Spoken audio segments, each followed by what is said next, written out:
Okay, good evening, everyone. Good evening, sir. Good evening, good evening. Okay, I have this immense pleasure of welcoming Mr. Kevin Missal. As you all know, he's one of the leading authors in India and one of the best-selling authors. And one of the youngest author that we have met till now is the youngest one. And I'm sure many of the people here who are young blood, they'll be very happy to have you here. And they'll be highly motivated. Welcome, Kevin, on behalf of Aavahan, Aavahan Biblotheca. That's our small group. It was started 3 years back with an aim to bring about like-minded people together. Those who have interest in this reading and writing stuff, to get them together. This group was created like 3 years back. And now we have kind of 20-25 members, all into writing and reading, and they are here to interact with you very happily. Great, love to. Okay, so Kevin, let me just start with a very simple question that when we talk about writing and the best-selling authors in India, mostly people know about them if you say Amesh or Ashwin, but no, not many know about you as a person. They know your writing, they know about your books, they buy your books, they love your books, but they don't know much about you. So if you can just start with your journey as an author and what you do. So I think that has been quite a big flaw in me, that I don't talk about myself a lot. I think I let my book speak for me. I think that's a big problem, and I'm rectifying it now. Recently, since I've started to now be more active on social media. Right. So my journey per se is, I started writing at the age of 12. I think I started reading at that time only, and I used to read like these unabridged classics like Oliver Twist, Huckleberry Finn, etc. And Right. I just fell in love with the magic of words, I guess, that time, and I continued to write. I think I wrote my first book at the age of 12 only, 12 or 13, I guess. And then I wrote the first book at the age of 14. It was it was done traditionally, and it was my father was very helpful in these matters. He was very supportive about it. And I think the Chief Minister of Delhi that time, Srimati Sheila Dikshit of Delhi, actually, had released the book. And then after that, I struggled to write for a long time, for like 4-5 years. I did books, I finished books, but it never came to becoming something out of it. So I think it took me till at the age of 21 when I released Kalki, which became surprise hit. I think I don't know why it did. Probably because we put all the eggs in one basket. Perhaps that could be one thing to go about it. But yeah, I think after Kalki, I think it's a smooth road now. So I've been published with, I think right till now, by HarperCollins, Simon & Schuster, Fingerprint, and now to be published in January by Penguin for my first YA book, a YA fantasy book. So yeah, that's how my journey has been like, per se, if I would say. Wonderful. For information of everyone, he published his first book at the age of 14, which he very kindly mentioned, and that was released by the then Chief Minister of Delhi, Mrs. Sheila Dikshit. And then he released his second book at the age of 16. And he is pioneer in writing the world's first Insta-Red. That's the first thing he did. And that's and is a bestseller on Amazon under horror category. And the categories in which he writes is from crime to mythology to horror. So that's quite a range. Normally, if we see authors, they write in any one category. If he is a mythological writer, he'll write in mythology or romantic novels, or it will be a thriller. But he is writing into a wide range. So, Kevin, how do you see the Indian writing industry? Now it's growing up. I mean, till now, if we see the ratio, mostly it was romantic novels more, but now the mythological books are coming ahead quite a bit, and even thrillers. So how do you see the Indian literature industry or writing industry? See, the Indian writing industry per se has gone through a lot of upheavals recently, obviously because of the COVID-19 situation, and the fiction market has gone tremendously down. Even like yesterday only, I was at one of the talks of the Nielsen, where one of the one of the Prakash shared, the HarperCollins CEO, everyone, they were like discussing and everything, and one of the very few things that they said was that only the self-help books or the non-fiction books are selling the most. The fiction market has gone tremendously down, as I said. So one of the major problems I feel per se when it comes to Indian writing industry is that as authors we just feel that writing a book and we are done. Right now, the publisher will handle it or someone else will handle it, and that's it. That's about it. We're done. But what this is the biggest myth, because I think in today's times we have to act that the writing a book is just 20% of the overall journey of being a writer.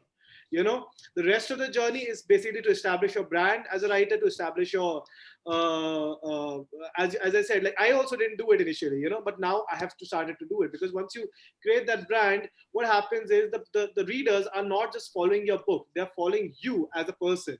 They look up to you. This usually happened a lot in US and UK, but now in India it's not been happening. So that's also one of the reasons why I'm which you caught me on a very good time actually nowadays, is that I'm actually starting a agency for authors and writers, aspiring writers as well, to create brand, because I felt that it's just such a big lag in this industry. So yeah, I think yes, that's correct, because we have some people who are from literature field, like they've done their graduation and post graduation in literature, and when they talk with me, they say when they are studying literature, mostly even in the academics, they have been taught about Western literature and not about the Indian literature. And now when the Indian literature is gaining, and when this new education policy is also coming down, people are expecting that they will give a little more importance to the Indian writing rather than just the world literature. In fact, even when yesterday I was reading this, I got this data from Nielsen, and I got to know that most males and females ratio, people still during these COVID times are reading international authors more than Indian authors. So you can see why they do it. It's not because of their book. Let's be very honest. People read, if I'm just going the commercial route right now, if they read James Patterson, they know why they're reading James Patterson, because he's branded himself as a pacey thriller kind of a writer, David Baldacci, thriller, J.K. Rowling, something to do with mystery as well as magic.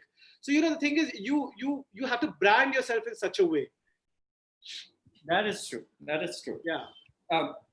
What are your views on the mythological books? I mean, that is quite a big market in fiction these days, with Amish, Ashwin, Christopher Doyle, Vineet. They all are jumping into this mythological field.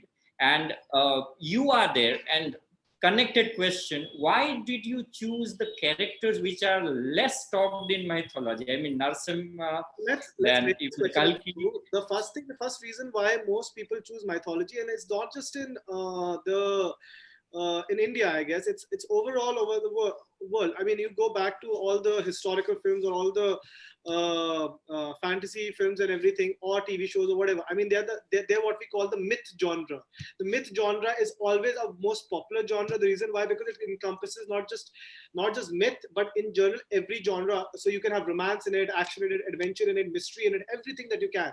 So the thing is, it's a proper culmination of all the genres together, and that's why most people like to choose mythology, because it kind of, the second reason why they choose to write mythology, and the reason why mythology continues to sell even now, even though the other fiction books are having a problem, especially the romance market. When you mentioned the romance market, it has gone again tremendously down. It went up immediately, but went tremendously down. The reason why, because there's a lot of mind sharing that's happening. So when you go, like for instance, we have Netflix, we have Amazon, we have all these. So the readers they don't have the bandwidth to read books. They are more interested in watching the same sort of genre onto the screen. So mythology is one genre where you can't replicate what's there on the screen. So, that's one of the reasons why most people feel like writing on a mythology. And the second answer, to the second question, your answer is, the reason why it was lesser known is because no one was doing that, to be really honest. That was one of the major reasons why I did it. But, the thing is that also acted as a deterrence in connecting with a lot of readers. So that's why I now wrote a book on Karn, who is the most popular character in mythology of all time. Oh, okay. That's great. And now we have here one person who is your big fan. Like when I announced that we are having a session with Kevin, he said that if anyone is talking or not talking, I am definitely talking with him. We have Deep. He just completed his engineering and he wants to go for mass communication, but he's an excellent writer and he wants to go into writing. Yes, Deep. He is with Vidhi Madam, Vidhi Getia. The mother and the son both are together, and both are our members. So he's there. Deep, Hi. your question, please. If you can unmute yourself and go on with your question. Good evening, Kevin sir. Like sir said, I'm a big fan. I've been reading. The first book that I came across was Kalki, and that I read during the pandemic time. And then after coming back from Bangalore, I started reading your other books, and currently I'm reading Hiranyakashyap. One question that egged my mind was, you said before the Narsimha book started, you said it is your own imaginated version of this avatar. So how do you decide which character do you want to imagine differently and which character you will take as your own, as it is given? So like, how do you decide, okay, this is the character I want to change, these are the qualities I will change? I see. So I think it basically depends on who gives me the room to do so. So, for instance, I mean, in Lord Narsimha's tale, I had the room to do so. While when it comes to Lord Vaman, because I tried to write a Lord Vaman, I was not able to because there was not a lot of room to do it. So I think I choose according to how much imagination I can add around it, and yet portray what story, what moral it originally was told in the mythology. So, for instance, when you look at Lord Narasimha's tale and the myth, you will always notice that it's a tale of faith. It's a tale of putting your faith into something that is so absolutely, against everyone, but you believe in it. So I had to use it and I portray it in such a way that people like you, right, readers like you, can enjoy it and also get the moral. So yeah, that's how I do it.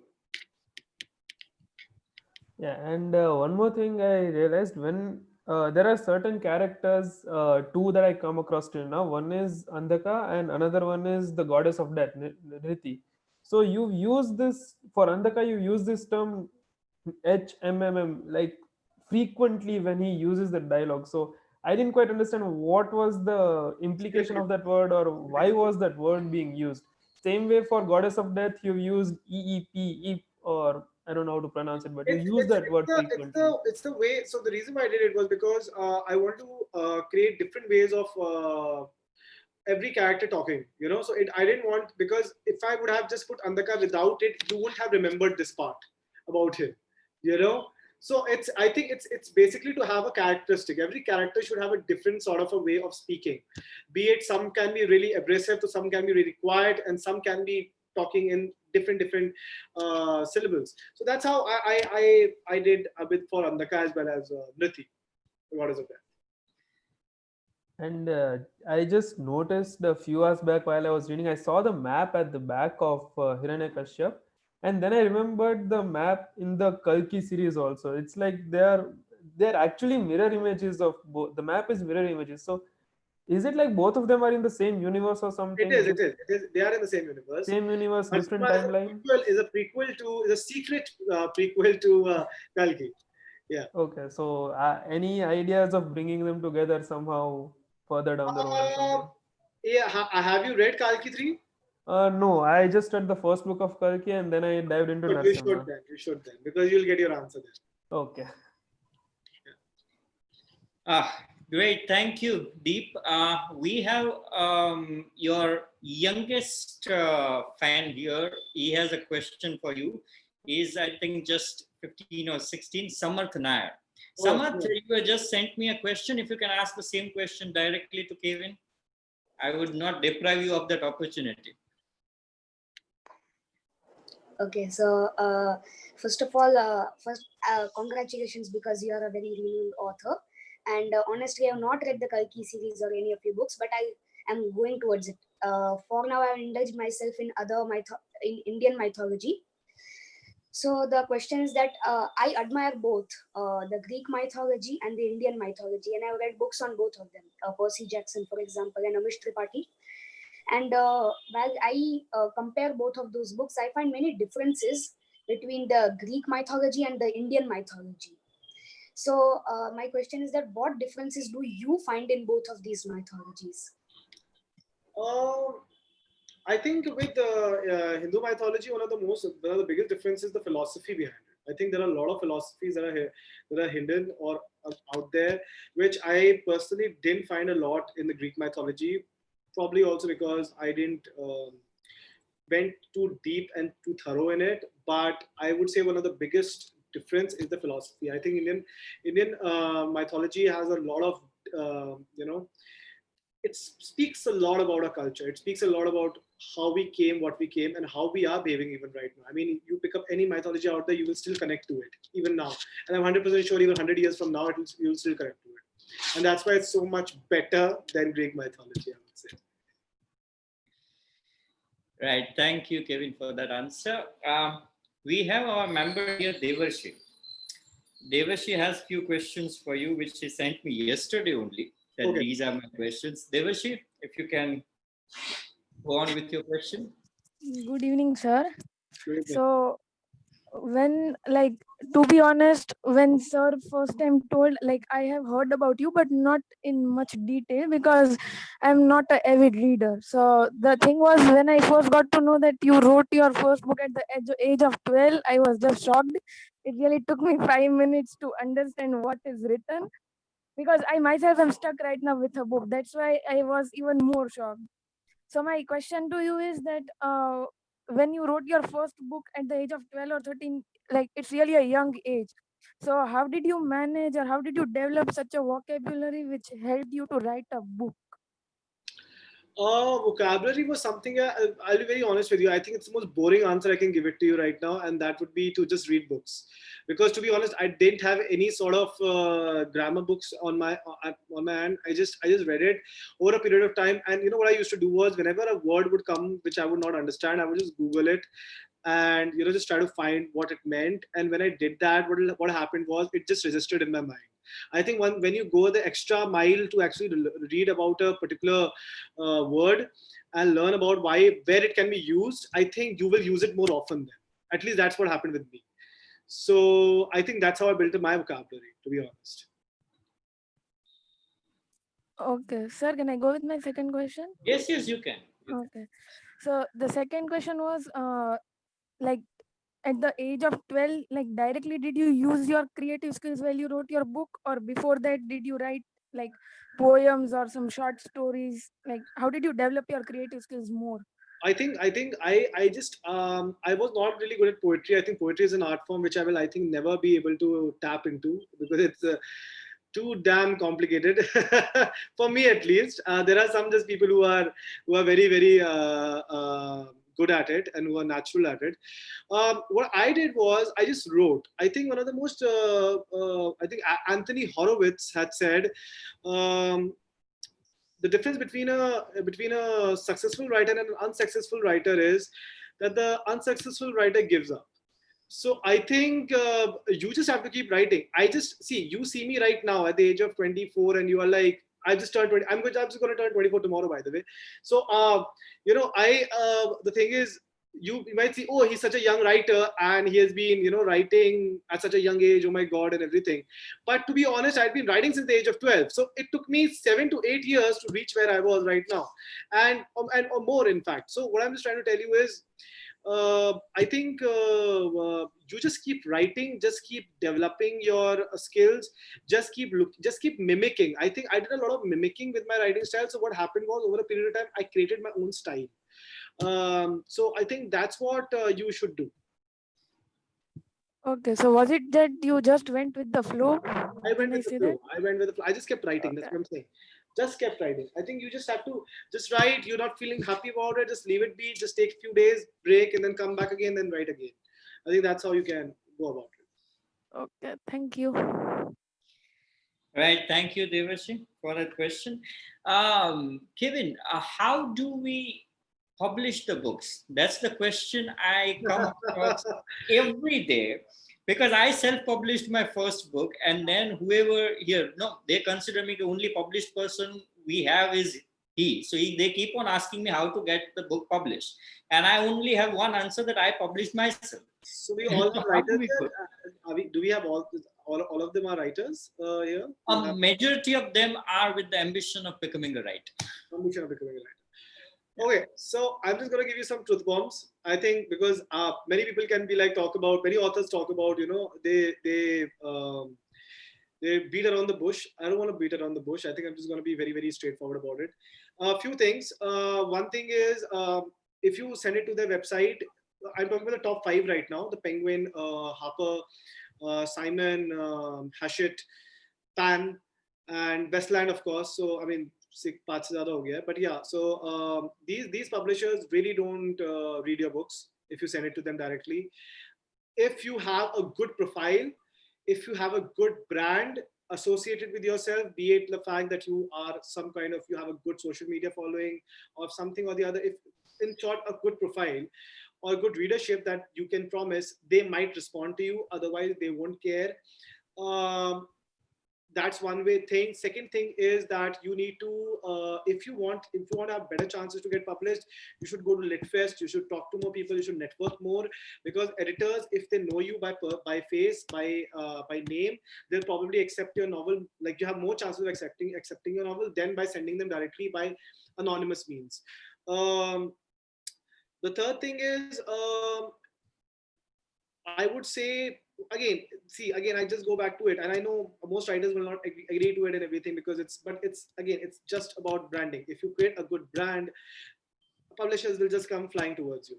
And just I think also one more thing is, you can always tap into literary agents, but again, they are also very very choosy, especially after the COVID-19 phase. What has happened is, literary agents have gone, like, they have stopped taking a lot of submissions now. They have gone very very specific, very very choosy about their subjects. Most publishers are looking for self-help and non-fiction books right now, not the current affairs, but like fiction books. I think that's becoming the next rage. I think around when Amish had come, that time it was the mythology books. But yes, if someone is writing crime or thriller here, I think crime and thriller is going to be the next big thing, because of OTT platforms, because OTT platforms have really, really pushed people to actually read a lot of crime and thrillers. So that's one thing. But when it comes to publishing, Dr. Saab, I think, to be honest, it's a mystery that no one can solve. You know? Yeah. That is true. But That is but true. all I can say is, you can have better chances to do so if you have a literary agent, or if you have a what do you call that, a brand that you can be proud of, so that the publisher is more interested in taking a risk with you, than taking a risk with just your content. Because, as I said, content is just 20% of your work. Right. But also, adding one more thing to what you said, the COVID situation, we saw there is a slight increase in the graph of audiobooks now, and people are preferring audiobooks, and that is also affecting the market of reading a bit. Yeah. And also people switching to digital platform like Kindle rather than the hard published copy. So how does that affect? So I'll tell you, as I said, like yesterday only, I was just going through the data and everything, because I love to go through data. I love to see exactly what is working and everything. And Kindle, even though it has grown around, I think around 15 to 20%, paperback is still on top. You know, paperback is still number one. I mean, you can't beat that. Audiobooks is just around not even 5 to 10%, to be honest. You know, it has just grown to the point where people are taking interest. It might grow down the road, I guess, but I think the reason why books are immortal, because no matter how many variations we can come up with, books are something that can never be replaced, which is with paperbacks. You know, So I think some people are nodding. So yeah, I think I think that's a thing. Yeah. So I think paperbacks are still number one. And there was a time during the lockdown period, especially up to काफी unlock हो चुका है, but there was lockdown when the Kindle sales had increased drastically and really good, but it didn't work well, even though, but still it was not to the level of paperbacks, I would say. I'll just give you an example. Juggernaut, for instance, I don't know if you know Juggernaut as a publishing house. They started with that digital books only. But आखिर में वो फिर से paperbacks भी आ गए, you know. So what I'm trying to tell you is they also know that you can't miss out on paperbacks. They're never gonna go away anytime soon. Many people are going to like this answer of yours because we had a killing debate on this whether it will be books or not. So I'm basically talking about data things. अगर data में तुम Kindle ज़्यादा होता तो I would have definitely said Kindle चल रहा है आजकल, but नहीं चल रहा है. You know, people are still taking the risk of buying books, paperbacks from Amazon or Flipkart and reading them rather than going up and reading from Kindle. I'll agree to that because even in lockdown, I switched to Kindle, but as soon as lockdown was done, I ordered books, and unless I got that book and the smell in my hand, I'm not okay with it. Yeah, definitely. Yes. Okay, we have Maitri here. She's a student and she has a question for you. Yes, Maitri. Good evening, sir. First of all, it's an honor meeting you, such a young author. So my question to you is, what is your research procedure? Like, you write mythology, and there is a lot of fact check that you need to do before you write something. So how does that go on? So for Kalki, Maitri, I had been researching for quite some time because see what happens with my research is I'm never researching on a particular topic. I'm just researching about something or the other, and then I just fall into that topic and I'm like, okay, I can write about it. So for Kalki, I had been just researching about like I'd been reading Kalki Puran. I had just been like, okay, let's see how it goes. And when I read Kalki Puran, I was like, wait, did Star Wars really copy from here? Because you're like, because the entire I mean, there's a Joseph Campbell's, I think, hero's journey, which is about him going, you know, it's all there's a thing where the hero goes through some struggle, then he goes to learn something, then he comes back and fights. Star Wars is all about that, you know, and I'm like, this is Kalki's life. Hold on. So wait, did Kalki really, Kalki Puran really innovate something that has been now being told as a storytelling feature? So that's how I did. With Narsimha, what I did was I focused a lot on sculptures and on pictures, portraits a lot, because I think that gave me a lot of good pictures. So for instance, Narsimha had a one sculpture with him flying on Garud, and I was like, hold on. What if Lord Garuda and Lord Narsimha are friends? You know, so I kind of created from that. With Karn, that was a big task because Karn is coming next year. So that was a big task, and because everything is out there, everyone knows about him, everyone knows what he has done his entire life, and what you can do different, you have to find that about. So I had to go through a lot of text. I had to go through a lot of through online and through offline as well. I do a lot of comparative analysis as well. I go through a lot of different. So as I was a history student, one of the best things about history students are that you have to take a lot of multiple sources and then you have to compile it into one and to see which one makes the sense most. So I think that's what my research, I would say, comprises of. Maitri. Okay, thank you for the answer. Thank you, Maitri. We have Mr. Chetas Uza.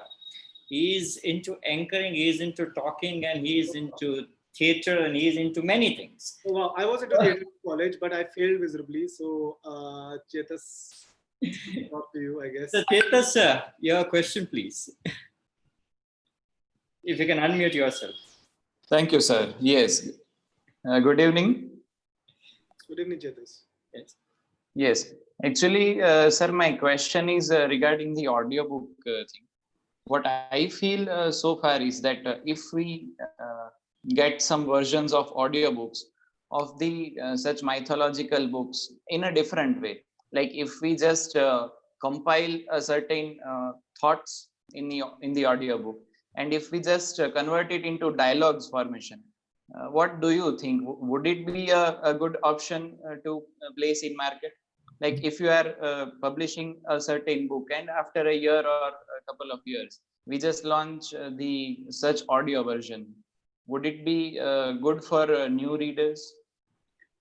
I think it could work. I think what you have to, it could work, but then again, Yes. the thing is, Audible, Storytel, I'm pretty sure there's a reason why they might not be doing it right now. I think what will work nowadays would be the experimental, experience kind of audiobooks where you're hearing a lot of stuff, Right. storms, thunder, depending on how the story is going, different actors, Yes, the exactly. dialogues.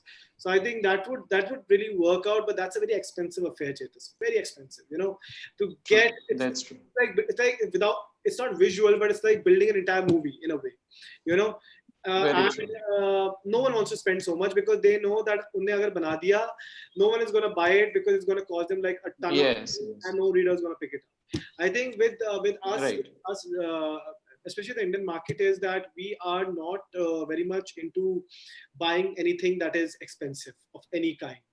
I think we Very want, true. and that is why a book like Suzanne Collins, which had just come out, which is I think the Hunger Games prequel, I guess, that sold Okay. tremendously low as compared to it sold in US and UK, which it sold in, I think in one day it had sold close to 100,000 copies or something in 24 hours or something. I mean, more than that.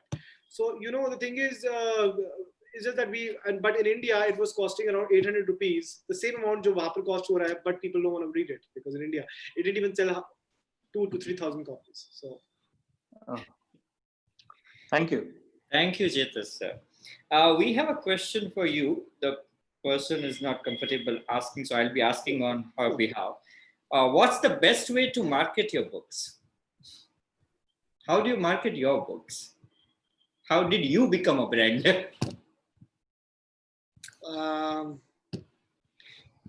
I think it's again, it's a tough answer because, to be honest, how do you market a book? See, the thing is, there are 2-3 things I would really point it out. The first thing to do is obviously to go all digital in terms of marketing. When it comes to social media as well as AMS, which is Amazon Marketing Ads, go on that. And Instagram has become the next big thing in terms of books as well as everything else. Also, Facebook ads don't work nowadays. Instagram has become the next big thing. So if you want to create a good profile, if you want to create a good following, Instagram is the next big thing. So as well as collaborating with a lot of influencers, not in other spaces, but only in your book spaces or anywhere that's connected to your books or connected to what you like or dislike or whatever. I mean, depending on that. So I think these are one of the few things to do. Offline market, as of now, COVID-19 के बाद तो मैं कुछ बोल नहीं सकता क्योंकि उसमें अंदर I think 95% of the market is now online. 5% is offline. No one is buying books. Even Crossword, when it had released 50% off, everyone was criticizing with the fact that we are not going to come to your, to your store and buy it, okay? Because we don't want to take the risk. So that's how it is, I guess. But yeah, I think down the road it might offline might be more, but I think marketing again, you have to have a very dedicated team. I think team is very important. Alone an author can't do it because an author, as I said, author is just someone who writes. Even the knowledge that I am like pertaining towards you, I didn't have it. I had to build it over a period of time. So by the time when you'll be building it, what will happen is you are उस time तुम्हारी किताबी चली जाएगी तो तुम किताबी नहीं कर पाओगे प्रमोट अपनी. So, so you need to have a dedicated team. You need to have a dedicated strategy, a plan to follow, to create, and to analyze the market, to analyze your genre, to analyze how you will connect your genre to the people through social media. I think that those are the major things. And again, please, this is one request to all whoever was trying to be a writer. Please don't think just posting about your book is marketing. It's not. It is that. Good you said that.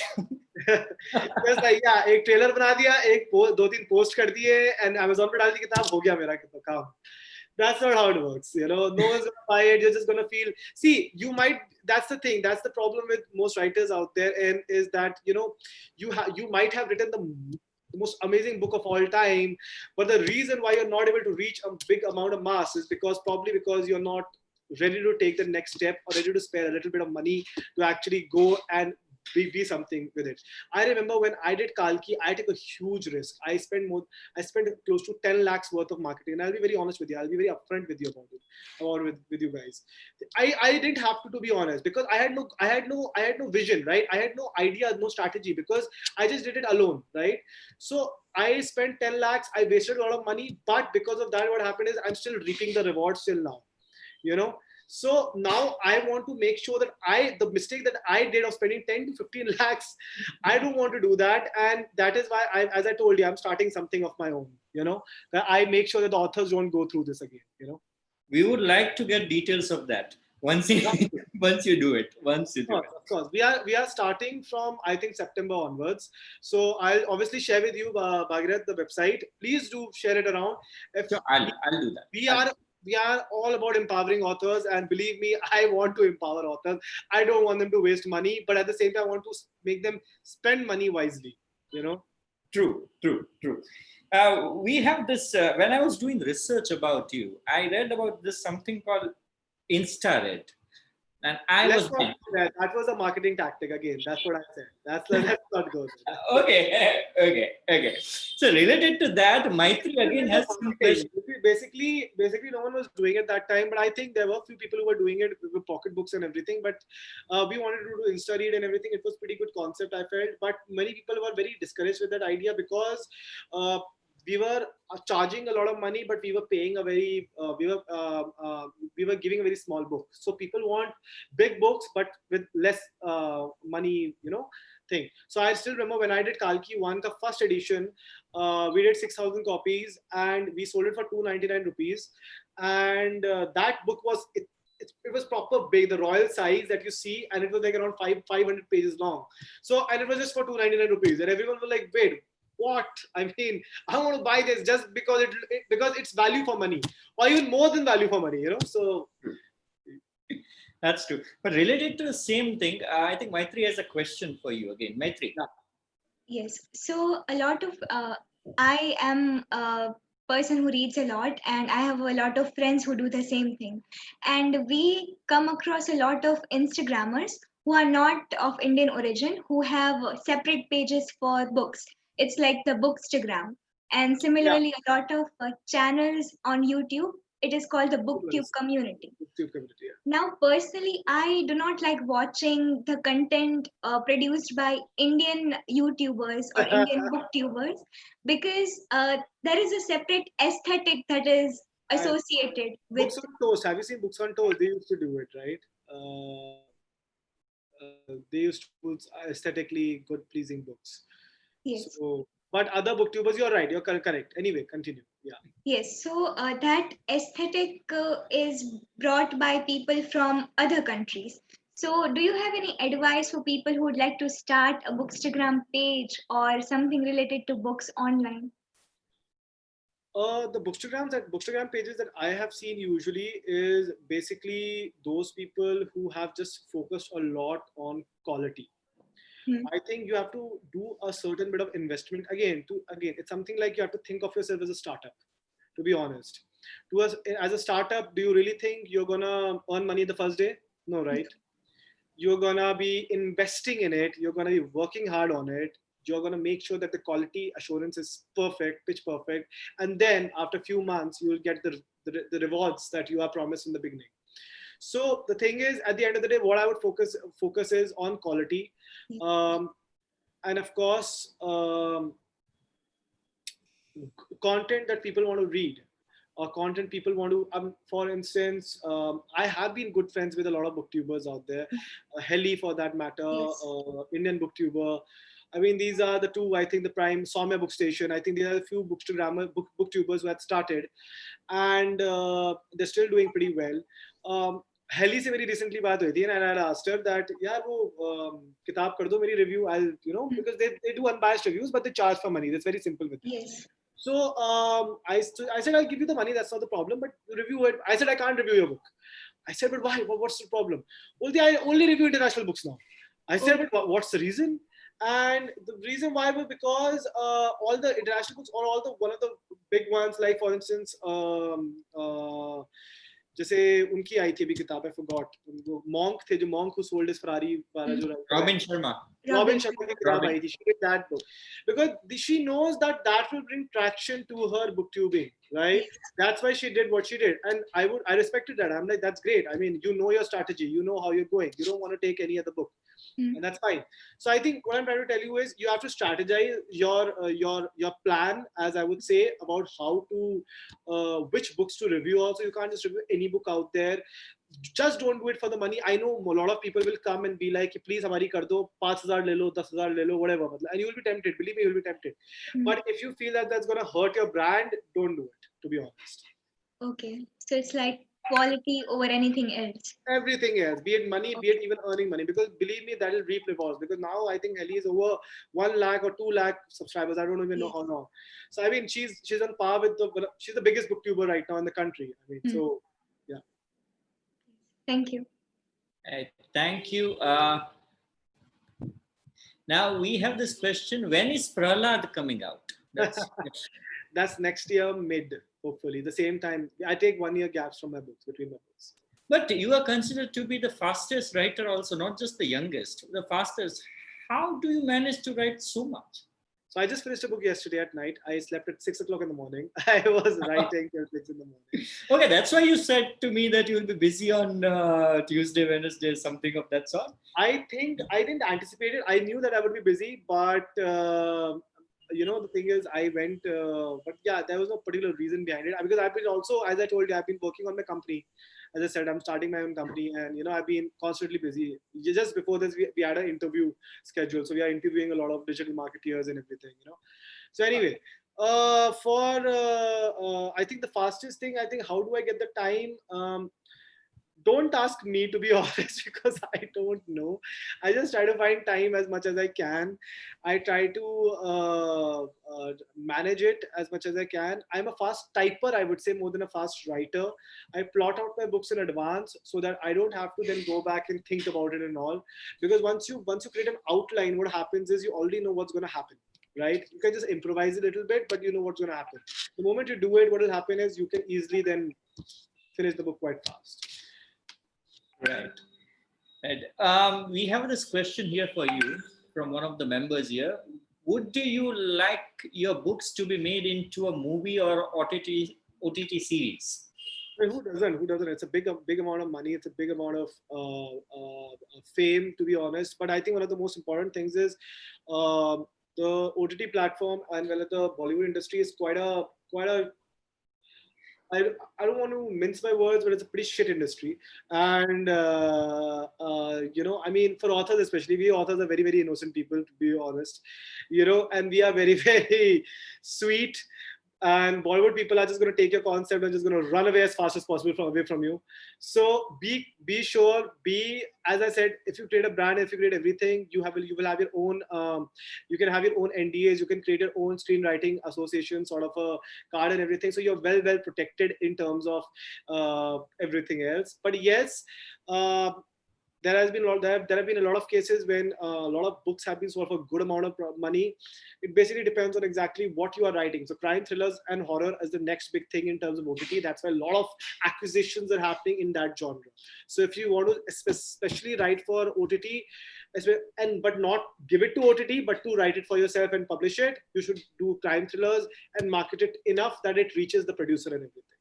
So as well, again, I don't want to see again. I'm sorry, I'm marketing my company again and again. Completely fine. But what we do is also we pitch it to Hotstar and everything and all. So we do it for free to different production companies, because over a period of time, I as an author have created these relations with a lot of producers. So they are looking for stories, but they are not looking for my kind of story, because my books are quite ambitious. And let's be very honest, my agent charges a lot of money.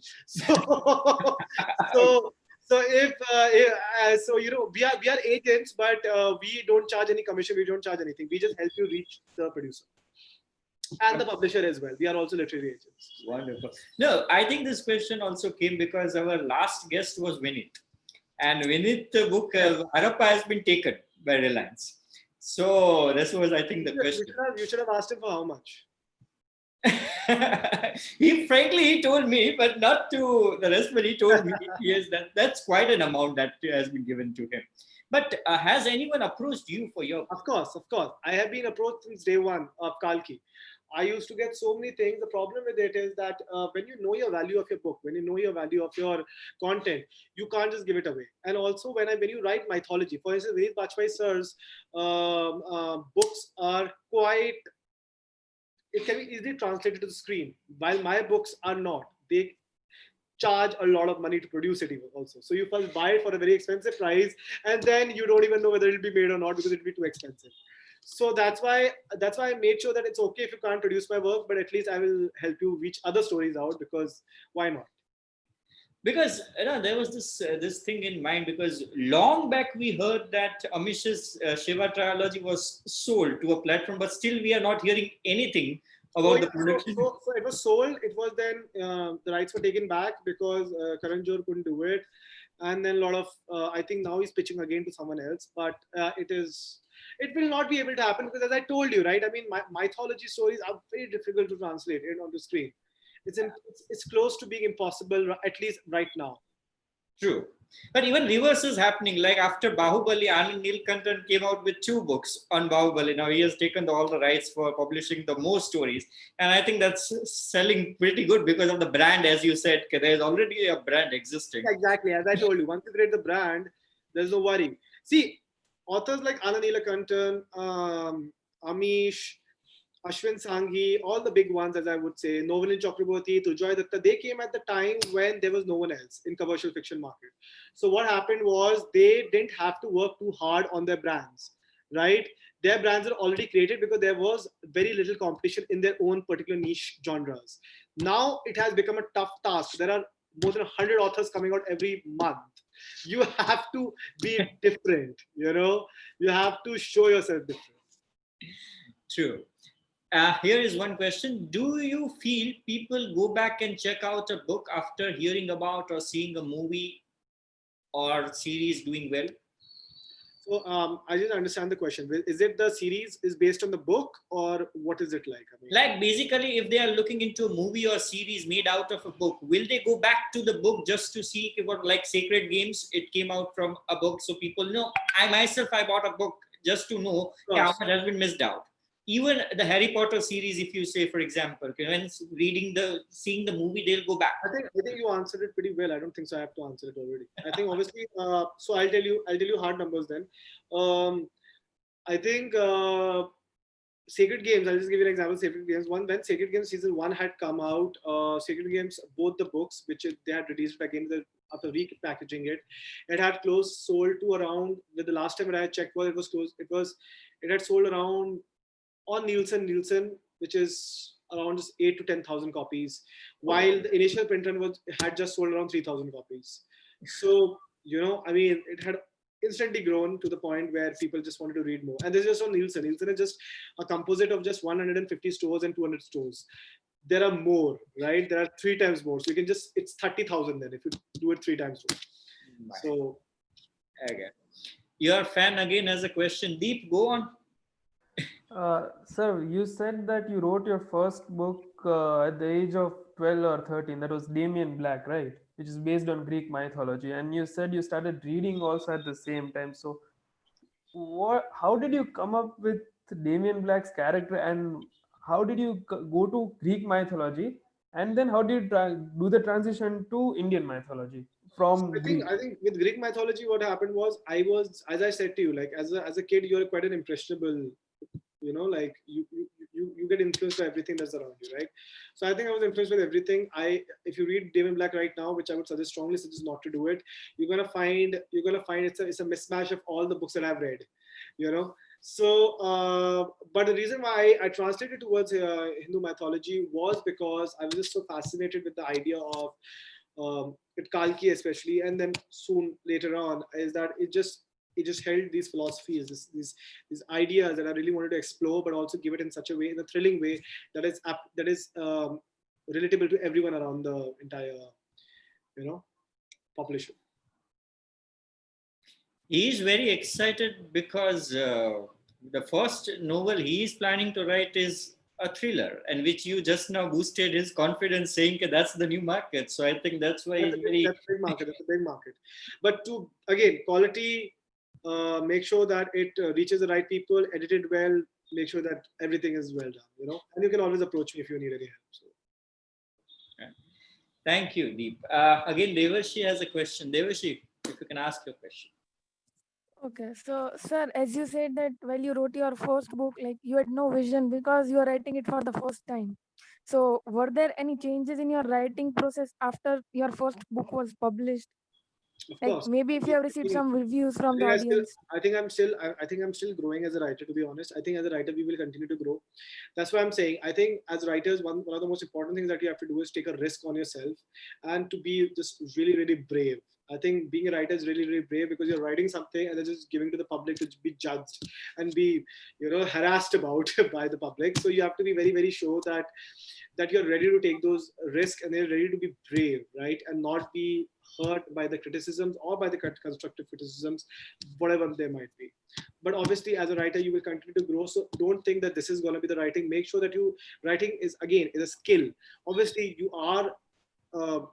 you have that sort of talent that comes out of, I don't know, some divine thing, but obviously it's a skill. You will develop it over a period of time. Thank you, Devashi. Kevin, I can connect because you said yesterday you completed one novel. Yesterday, I also completed my next novel. But one thing, there is one book I'm working on since 2 years. And these all people are on my neck. When are you completing? When are you completing the novel? But I always say, this is my vision for my masterpiece, that this is what I want to do. So you are writing so many books. What is your vision about the masterpiece of your writing?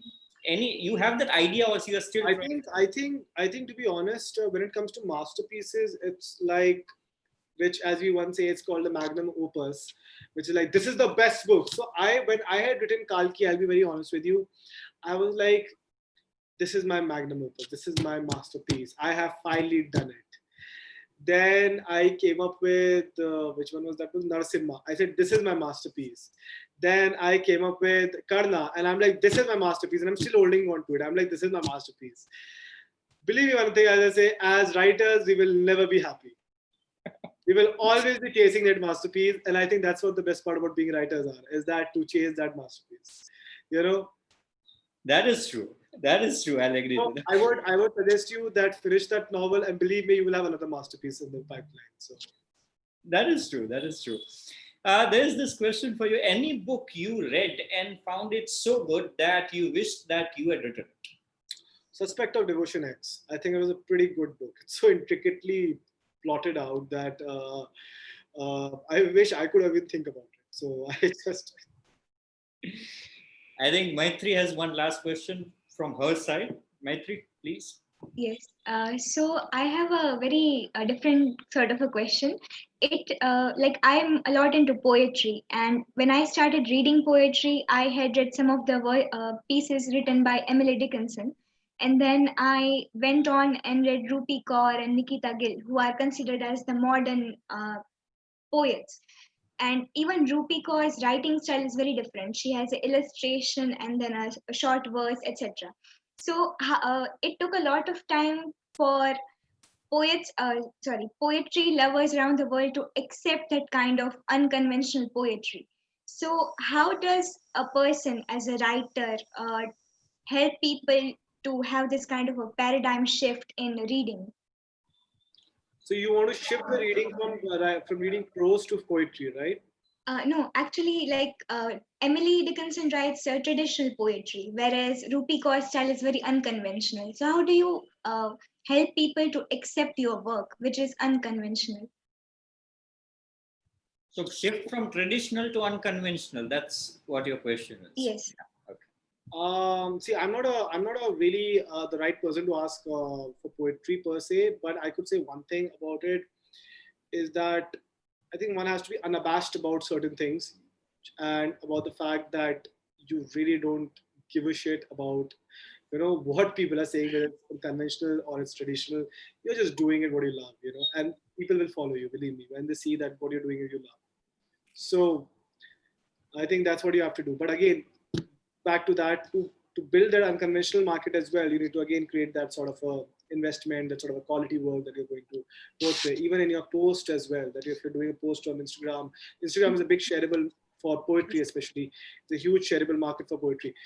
You have to create those kind of posts which can be shared so well and something that connects well to the people, you know. So it's a lot of people are consider themselves as insta poets. So it is an unconventional thing, and they get published on either digital platforms or paperbacks. So that's how it is. It takes place. That's how you have to do it. Because the reason why they're able to publish it, because they garner a great following over a period of time, and then people who publishers want to publish them. Publish खुद आएंगे आपके पास बोलेंगे ये लो advance. Yes. Please publish with us. Thank you. Thank you, Maitri. This is the question, and we'll be very quick now because we have taken much of his time, and he's kind enough to give us the time. So, no, I know we can go on talking about books and writing, but we have to limit ourselves. So, yes, this is the question. Do you believe that every language in which you write has its own beauty, or do you prefer a specific language where emotions can be conveyed strongly? The latter.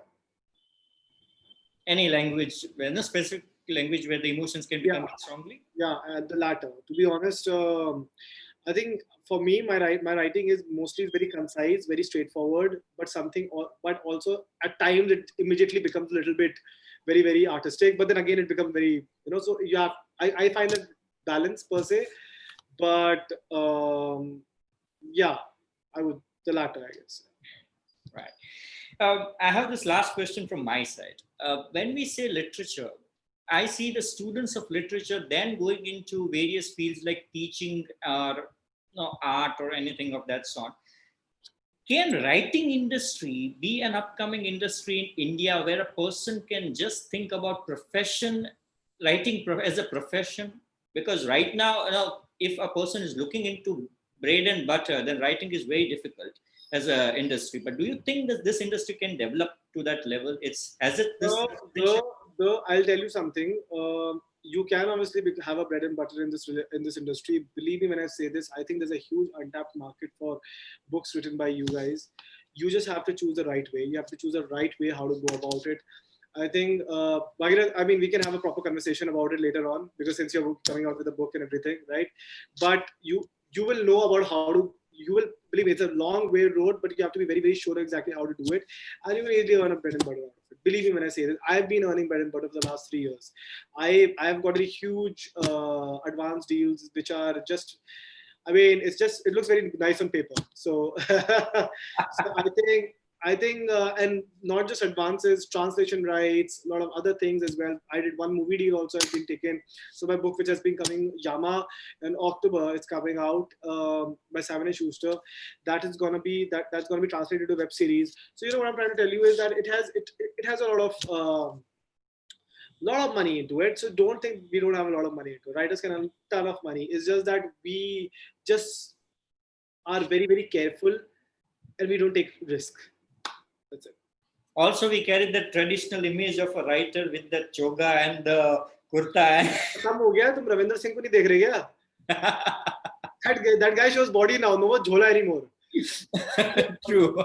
Yeah, so it's no more there. Yeah, That's true.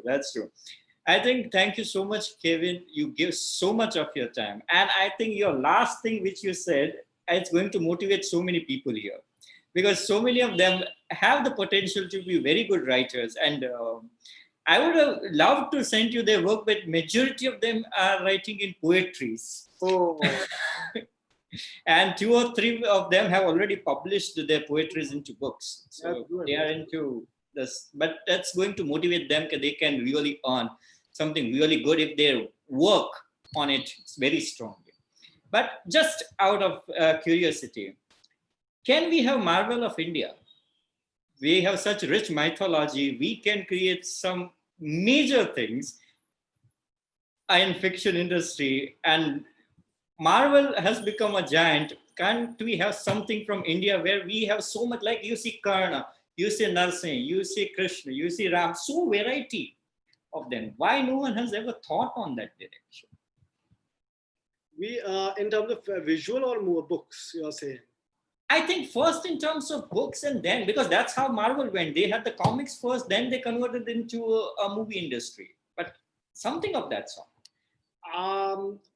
It might take us the next 40, 50 years to do it, to be honest. Oh, wow. Okay. Okay. Because even if you look at Marvel, for instance, it took them 40, 50 years to actually be where they are. We have to first start. We have not even started. I mean, there are people who are doing in hiccups. So, for instance, Karnakali, I plan to create a graphic novel because I'm as a prequel to the book that I am writing. Because why not? Like Avengers. So that's what I said. Why not? Because we have so rich industry, so rich mythology. Then why can't we have our own heroes and portray them? I don't know why we don't do it. I'm just unfortunate. I mean, you can just go back to that Krishna, for instance, Lord Krishna. Lord Krishna has an entire phase in his life where he's just battling demons one after another. I mean, imagine how good it will look on, on comic books or on visual.